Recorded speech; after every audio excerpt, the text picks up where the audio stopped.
আসসালামু আলাইকুম and good morning my to family. কেমন আছেন আপনারা সবাই? সকলকে জানাই অনেক অনেক ভালোবাসা আর শুভকামনা নতুন আরেকটি ব্লগ দেখার জন্য। আজকের ব্লগটা শুরু করেছি সকালবেলা থেকে। আপনারা তো বুঝতে পেরেছেন আমি এখন কোথায়, ছাদে চলে এসেছি। কবুতরকে খাবার দেওয়ার জন্যই ছাদে চলে আসা। আমি আমার বরকে ডেকে দিলাম, তো আবার শুয়ে পড়েছে, মেবি শরীরটা খারাপ যাচ্ছে। তো আমি চলে আসছি কবুতরকে খাবার দেওয়ার জন্য। তো খেয়াল করেন কবুতরগুলো আমার পায়ে ঠোকর দিচ্ছে, আর যে আমাকে পছন্দ করে সে তো আমার হাতের মধ্যে। আসলে কি হয়েছে, একে যে আমি হাতে খাবার দিচ্ছি তো ওরা আমার পায়ের মধ্যে ঠোকর দিচ্ছে, মানে ওরা বলতেছে যে আমাদেরকেও খাবার দাও। তো আমি এখন সবাইকে খাবার দিয়ে দিয়েছি। আচ্ছা, একটা জিনিস শেয়ার করব। এই যে খেয়াল করেন, এই গাছের পাতা আমার খুব ভালো লাগে। এটা কিন্তু বাগান বিলাস গাছ। তো গাছের মধ্যে ফুল আসা শুরু করেছে। গত বছর এসেছিল, এবছর শুরু হয়েছে সবেমাত্র ফুল আসা।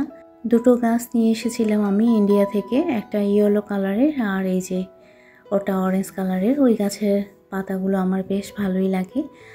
আমাদের ছাদে যে বড় বাগান বিলাস গাছ, এটা কিন্তু 12 মাসেই ফুল ধরে। আর ও দুটো গাছে জুলাই অগাস্টের শেষের দিকেই শুরু হয় ফুল আসা। তো সবেমাত্র একটাতে এসেছে, আরেকটাতে এখনও আসেনি, যেটা ইয়েলো কালারের। ওটাও আমার বেশ ভালো লাগে। মাশাআল্লাহ, অনেকগুলো গোলাপ ফুল ফুটেছে। আর এদিকে খেয়াল করেছেন কবুতরের সঙ্গে কাক খাচ্ছে। কাকগুলো খুব ডিস্টার্ব করে কবুতরকে, ওরা খুব ভয় পায়। আর চড়ুই পাখি এসেছে। আমাদের ছাদে প্রচুর চড়ুই পাখি আসে, এখন না, সেটা শীতকালে। আর এদিকে সকাল সকাল বাসার ব্যাক সাইডটা এত সুন্দর লাগছে, একদম গ্রিন হয়ে আছে। আচ্ছা, গত এক ব্লগে এই গাছটা দেখিয়ে তারপর আমি বলেছিলাম যে এটা চেরি ফলের গাছ। তো অনেক আপুরা বলেছে যে চেরি ফল তো এরকম হয় না। তো আমি নার্সারিতে গিয়ে চেরি ফলের গাছ চেয়েছিলাম, তো ওনারা আমাকে এই গাছটা দিয়েছে। আমিও জিজ্ঞেস করেছিলাম যে চেরি ফল তো এরকম না, তো ওনারা বলল এটা মেলে না চেরি। তো দেখা যাক, নিয়ে আসা হয়েছে। ছাদ থেকে চলে এসেছি আমি নিচে। বেশিক্ষণ আজকে ছাদে ছিলাম না, যেহেতু একা গিয়েছিলাম। তো এখন আমি সকালে নাস্তা রেডি করে নিচ্ছি। আজকে আমরা সকালে রেডিমেড নাস্তা খাবো। গতকাল রাত্রেবেলা আমার বর ব্রেড নিয়ে এসেছিল, আর ফ্রিজ থেকে পিনাট বাটার বের করে নেওয়া হয়েছে। শুধু যে ব্রেড পিনাট বাটার নাস্তা হবে তা না, ছোলা রান্না করা আছে, যদি কেউ ছোলা খেতে চায় সেটাও খেয়ে নেবে। বাবা নাস্তা করেছে, আমি, তুরাবি আর আমার বর, আমরা 4 জন করে নেব। আসলে বন্ধের দিনে এই একটা প্রবলেম, সবাই একটু ঘুম থেকে দেরি করে ওঠে। তো তুরাবি বলল বাস ও একটা ব্রেড খাবে, আর ওটাতে বেশ পরিমাণে যেন আমি বাটার লাগিয়ে দিই। তো তাই করতেছি। আচ্ছা, এই পর্যায়ে এসে আমি একজনের কমেন্ট পড়বো, আমার কিউট পাওয়ার। সে ইংলিশে কমেন্ট করেছিল। তো কমেন্টটা এরকম: hi, I am Araf. It's so long like 2 months I have not watched your blog. I am happy, so see this blog. I will watch from now on. Second comment: the food ingredient is good. I like it so much. Please read my 2 comments. I will be happy. এতক্ষণ ধরে যে আমি comment পড়লাম আমার বোনের ছেলে আরাফের। ও ছোট্ট ইংলিশে কমেন্ট করেছে, খুব ভালো লাগলো। তো বাবা, অনেক ভালোবাসা আর দোয়া রইল। আপনারা সবাই আরাফের জন্য দোয়া করে দেবেন। আচ্ছা, গত ব্লগে এই গাছটা দেখিয়েছিলাম আমি। তো সারা আহমেদ আপু জানতে চেয়েছে এই গাছের নাম কি। আপু, এটা অ্যাগ্লোনিমা গাছ। আর মুক্তাদি সানাউল্লাহ আইটি থেকে নাহার আপু জানতে চেয়েছে এই গাছের নাম কি। আপু, এটা বেবি টিয়ার্স আর ট্যাঙ্গেল হার্ট এরকম নাম জানি আমি। এদিকে সকালে নাস্তা খাওয়ার পরে আমি আমার রুমে জানালা পরিষ্কার করে নিচ্ছি। তো আমার পরিষ্কার করা দেখে আমার বর আবার এসে আমাকে হেল্প করলো। তো আসলে দুজনে মিলে একসঙ্গে কাজ করাতে অনেক তাড়াতাড়ি হয়ে গিয়েছে। আজকে বাসার একটা সাইড পরিষ্কার করা হয়েছে, শুধু রুমগুলো। আর বাকি সাইডটা অন্যদিন পরিষ্কার করা হবে। আমি এখন বিছানার চাদরটা চেঞ্জ করে নিচ্ছি আর এই পর্যায়ে একজন আপুর কমেন্ট পড়ব। শাপিন শেখ আপু কমেন্ট করেছিল, কমেন্টটা বেশ কিছুদিন হয়ে গিয়েছে। প্রথমত সরি আপু, অনেক লেট হয়ে গেল কমেন্টটা পড়তে। আসসালামু আলাইকুম আপু, প্রতিদিনের মতো আজকেও তোমার ভিডিও ভালো লেগেছে। তোমার রামিসা মামুনি তোমাকে দাওয়াত করেছে আমাদের বাসায় আসার জন্য। আমি ঢাকার সাভার ক্যান্টনমেন্টে থাকি। ঢাকায় যদি কখনো আসো অবশ্যই আমাদের বাসায় আসবে। তোমার এবং তোমার পরিবারের জন্য অনেক দোয়া এবং ভালোবাসা। আচ্ছা, একটু ভিডিও প্রসঙ্গে কথা বলি। এদিকে কিন্তু অলরেডি আমি একটা তরকারি তুলে দিয়েছি যেটা আমার বরের পছন্দ, রেড মিটও খাবে। আমি অলরেডি তুলে দিয়েছি আর আমি এখন ভিজিয়ে দিলাম খাসির পায়া আর মুরগির মাংস। আর আমার বর গতকালকে শুকনো বাজার নিয়ে এসেছিল, সেগুলো এখন তুলে দিচ্ছে। তো রামিসা মামুনি, তুমি যে আমাকে তোমাদের বাসায় দাওয়াত দিয়েছো আমার কিন্তু খুব ভালো লেগেছে। ইনশাল্লাহ মামুনি, যদি কখনো ঢাকায় যাই তাহলে দেখা হবে। তো ভালো থেকো মামুনি, অনেক ভালোবাসা আর দোয়া রইল। এদিকে কথা বলতে বলতে আমার বর কিন্তু সব বাজারগুলো বের করে দিয়েছে। আমি এখন এগুলো রিফিল করে নেব। তো ফার্স্ট নুডলসের প্যাকেটটা আমি খুলে নিচ্ছি। আগের মাসের কিছু নুডলস আনা আছে, যার কারণে এবার ছোট একটা প্যাকেট নেওয়া হয়েছে। আচ্ছা, এই পর্যায়ে এসে বরাবরের মতো রিকোয়েস্ট করি, যারা এখনও আমার ভিডিওতে লাইক করেনি প্লিজ ভিডিওতে একটা লাইক করে দিন। আর ভিডিওটা যদি ভালো লেগে থাকে তখনই ভিডিও রিলেটেড একটা হেলদি কমেন্ট করে দেবেন। ওকে। আর যারা ফার্স্ট টাইম আমার চ্যানেলটা ভিজিট করেছেন, আজকের ব্লগটা যদি একটু পরিমাণ ভালো লেগে থাকে তাহলে লাইক আর কমেন্ট তো করবেন। আর এ ধরনের ডেইলি লাইফস্টাইল ব্লগ আপনারা যদি দেখতে পছন্দ করেন তাহলে আমার চ্যানেলটা সাবস্ক্রাইব করে আমার পাশে থাকবেন। ওকে। এই যে চালের বস্তাটা নিয়ে এসে রেখে দিয়েছে, এটাও আজকে রিফিল করে নেবে আমার বর। আমার পক্ষে তো আর সম্ভব না এত বড় বস্তা থেকে চাল বের করার। তো আমরা রঙের পটের মধ্যেই চাল রাখি। তো আমার বর সেটা ঢেলে দিচ্ছে। রঙের পটে চাল কিন্তু বেশ ভালোই থাকে। আর 25 কেজির বস্তা ছিল, তো 20 কেজি পর্যন্ত চাল রঙের পটের মধ্যে ঢোকে, বাকিটা অন্য পটে নেওয়া হয়েছে। এদিকে আমি কিছু বাজার জারের মধ্যে রেখে দিলাম। এগুলো রিফিল করব না, কারণ বেশ পরিমাণে কিছু কিছু জিনিস আছে, ওগুলো শেষ হয়ে যাওয়ার পরে তারপরে জার ভালো করে পরিষ্কার করে নেওয়ার পর রিফিল করব। এখন যেহেতু বৃষ্টি হচ্ছে তো আটাও আমি সব ঢেলে নেব না, বাস একটা প্যাকেট ঢেলে নেব। আজকে আমার মনটা বেশ খুশি খুশি। সকাল 8টার পরে ফোন এসেছিল যে আমার আজকে পার্সেল আসবে। আমার আবারও একটা শখ পূরণ হবে। কি পার্সেল আসবে অবশ্যই আমি আপনাদের কাছে শেয়ার করব। তো আপনাদেরকে রিকোয়েস্ট করব ভিডিওটা স্কিপ না করে ভিডিওটা কন্টিনিউ করবেন। ওকে। আচ্ছা, কাজ করতে করতে আরেকজন আপুর কমেন্ট পড়ি। রত্না লাইফস্টাইল থেকে আপু কমেন্ট করেছিল, কমেন্টটা এরকম: আমার প্রাণপ্রিয় কাজল আপু, কেমন আছেন?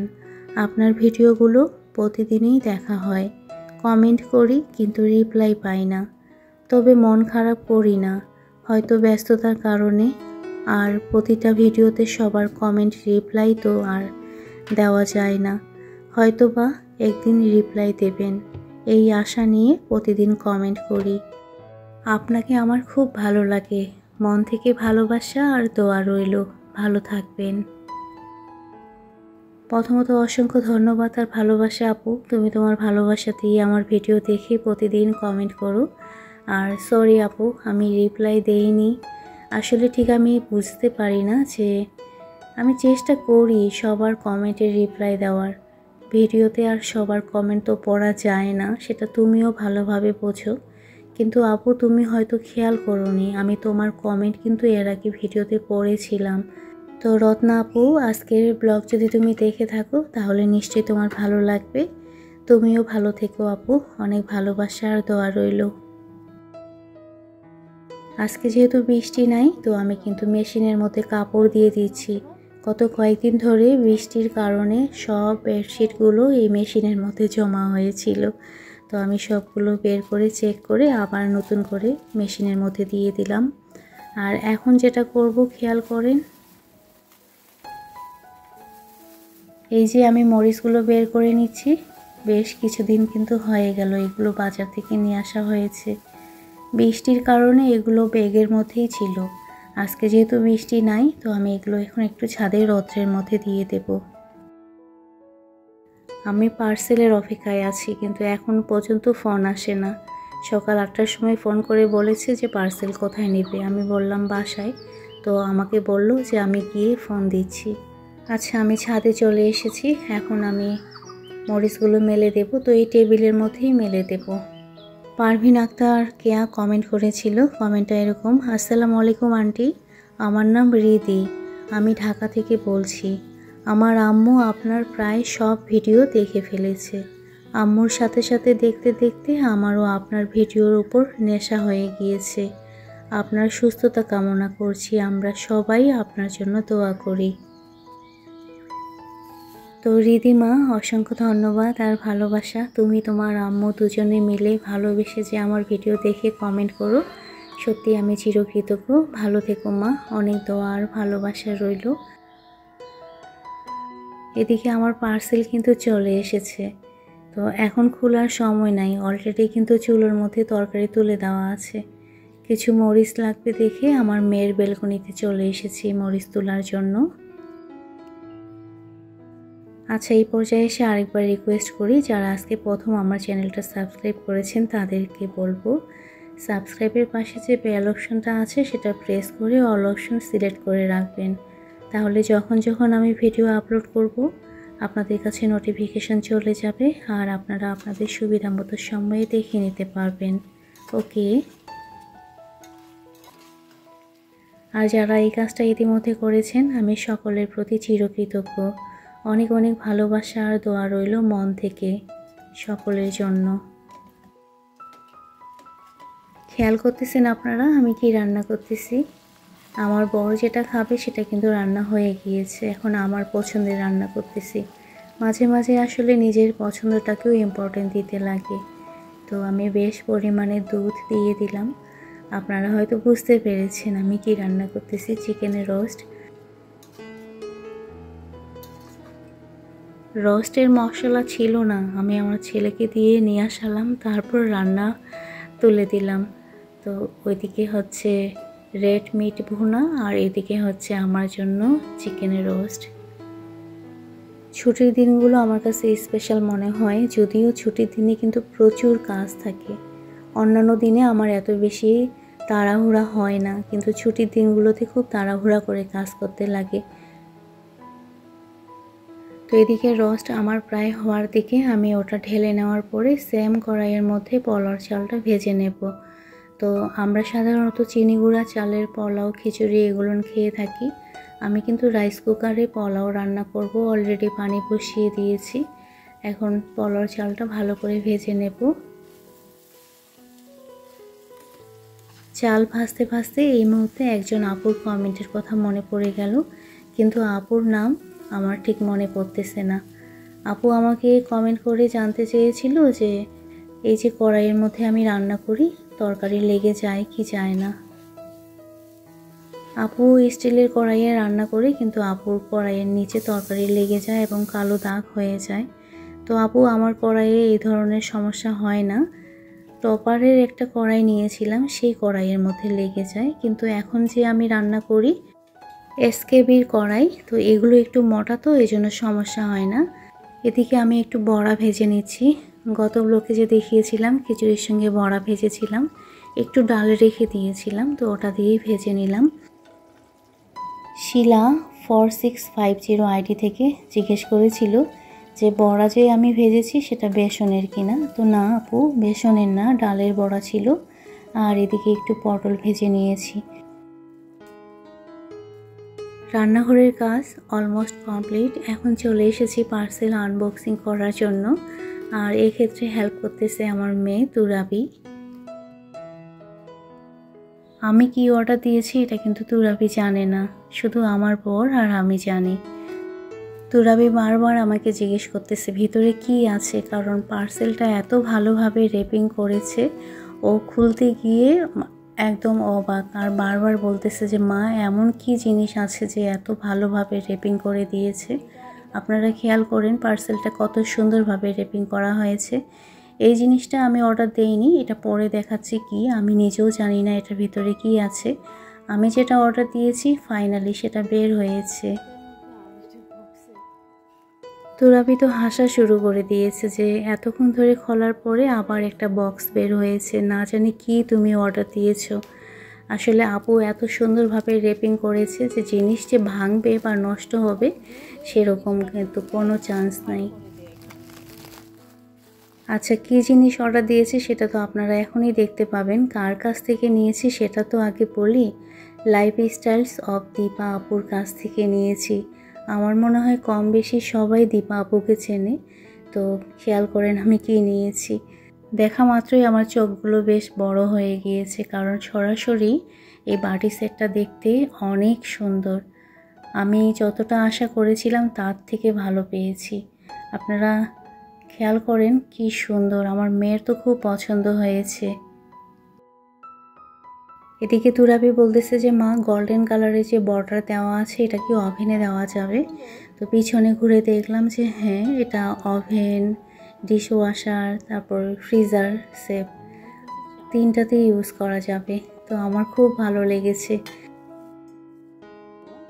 আমাদের জীবনের শখ স্বপ্ন যখন পূরণ হয় তখন কিন্তু আলাদা একটা ফিলিংস কাজ করে, যেটা এই মুহূর্তে আমি খুব ভালোভাবে ফিল করতেছি। সত্যি বাটি সেটটা আমার খুব ভালো লেগেছে। তো আমার মেয়েকে আমি বললাম এটাও একটু খুলে দেখো কি আছে, কারণ আমি তো এটা অর্ডার দেইনি। দীপা আপু অসংখ্য ধন্যবাদ, তোমার মাধ্যমে আমি আমার শখ পূরণ করতে পারলাম। আসলে সংসারের জিনিস কিনতে কার না ভালো লাগে, আর মেয়েরা কিন্তু ঘর সাজাতে সংসারের জিনিস কিনতেই বেশি পছন্দ করে। আমি যেটা পছন্দ করি সব সময় সংসারের জিনিস কেনাতে আমি ব্যস্ত থাকি। তো মাশাল্লাহ এই বাটিটাও অনেক সুন্দর হয়েছে, ওটার সঙ্গে ম্যাচিং হয়েছে। তো আপু আমাকে এটা দিয়েছে। আপু অসংখ্য ধন্যবাদ আবারও এত সুন্দর একটা বাটি গিফট করার জন্য। যদিও আমি হোয়াটসঅ্যাপে আপুকে থ্যাংক ইউ বলেছি। আচ্ছা, এখন আমরা চলে এসেছি একবারই দুপুরে খাবার রেডি করার জন্য। অলরেডি আমার মেয়ে আর ছেলে রেডি করেছে, আমি এখন শুধু পোলাওটা ভালো করে তুলে নেব, এটা দেখাবো দেখে। আপনারা খেয়াল করেন পোলাও কত ঝরঝরা হয়েছে। রাইস কুকারে, প্রেশার কুকারে পোলাও কিন্তু রান্না করলে আমার সবসময় ঝরঝরা হয়। পানি যদি ঠিক মতো দেওয়া হয় তাহলে কিন্তু পোলাও যেখানেই রান্না করেন ঝরঝরা হবে। পোলাওতে সাধারণত পানি একটু কম দিতে লাগে, 2 পটে 4 পটের জায়গায় 3 পট, সবসময় 1 পট পানি কম দিতে লাগে। তো টেবিল রেডি করে নিচ্ছি। যদিও আমার বরের পছন্দের রান্না করা হয়েছে, কিন্তু দুপুরে টেবিলে যা যা দেওয়া হয়েছে সব আমার পছন্দের। আলহামদুলিল্লাহ আজকে কিন্তু আমি খুব মজা করে খেয়েছি, অনেকদিন পর বেশ ভালো করে খেয়েছি। তো ছাদে চলে এসেছি, ছাদে সব কাপড়গুলো মেলে দেওয়া আছে, কাপড়গুলো তুলব, তার সঙ্গে কিছু কাঁচা মরিচ তুলে নেব। আজকে সন্ধ্যায় ঝাল মিষ্টি পিঠা বানাবো, যেটার রেসিপি অলরেডি অনেক আপু কমেন্ট করে বলেছে দেওয়ার জন্য। তো ইনশাল্লাহ নেক্সট ভিডিওতে আমি ওটার রেসিপি শেয়ার করব, কারণ আজকে যদি আমি শেয়ার করতে যাই ভিডিও অনেক বড় হয়ে যাবে। অলরেডি ভিডিও কিন্তু বেশ বড় হয়ে গিয়েছে, জানি না এখন পর্যন্ত কে কে আছে। তারপরও আরেকবার রিকোয়েস্ট করব, যারা এখনও আমার ভিডিওতে লাইক করেননি প্লিজ ভিডিওতে একটা লাইক করে দিন। আর আজকের ব্লগটা কেমন লাগলো অবশ্যই কমেন্ট করে জানাবেন। আজকের মতো এ পর্যন্ত, সবাই ভালো থাকবেন, সুস্থ থাকবেন আর নিরাপদে থাকবেন। ওকে।